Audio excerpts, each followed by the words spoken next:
welcome. Today's insight is going to be about respecting your timing. Okay, so there's many schools about this, but I would say that first and foremost, you need to respect your timing. So, what I'm getting at is that if you respect your timing, you are going to go along at your pace, is what I'm getting at. And depending on what your timing is or how quickly or slowly you want something to happen, your timing is going to reflect that. And the important thing is not to force yourself out of what you usually do. If you have a habit of forcing yourself in the sense of liking, needing, I should use the word, needing to impose something upon yourself to change to it, that's one thing. If you are someone that's more intellectual and you need to think about it, that's another. But if you are someone who does something only because they want to, you can actually use your knowledge of yourself and deconstruct your way of achieving a specific goal and working on obtaining it. I hope that makes sense.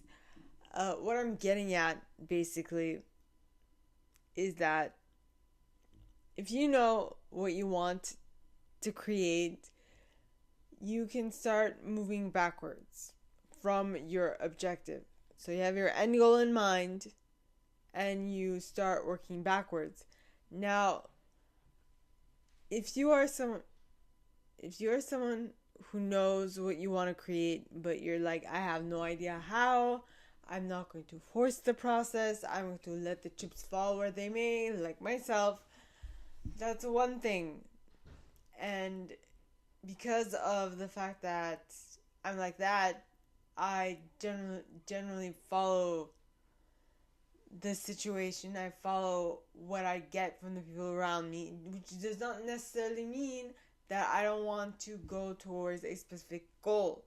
It just means that the people or the specificities that I had placed, that I had wanted at the beginning, I'm open to them changing more often than not. So you just have to know where you lie within those.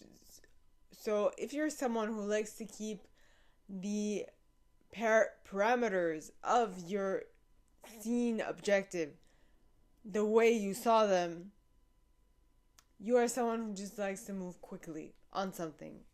Whereas if you are like me, who's more like, I want the objective, not necessarily the specifics, well, you are more someone who is going to have to abide by divine timing, let's say, because you have no control over what happens at what pace. Well, in reality, both of those apply, because if you are really dead set on doing specific parameters and having those things align, you're gonna have to wait until all the things align to actually move on the project. If you are someone who is just like, if your parameters are more physical, you're gonna have to move quickly on it, and you're gonna have to be okay with the fact that later on in the process, things might unravel quite quickly. Now, if you're someone who, like me, is more in line with the project is more important than the parameters, you might have to wait a very, very long time for all the parameters to be right. And you're going to have to be okay with the fact that the parameters will change, but the objective is going to stay the same. that might happen as well. So, I hope this makes sense a little or a lot. If not, like, ask questions. It'd be my pleasure to answer. But ultimately, for you to be able to get to the wanted objective, it is like being more, putting more importance on the goal and having the parameters and having to be flexible with the parameters so that you actually get to enjoy what it is that you want to enjoy. So, is there a project that you're currently working on that you're putting importance on the wrong thing? Ponder that.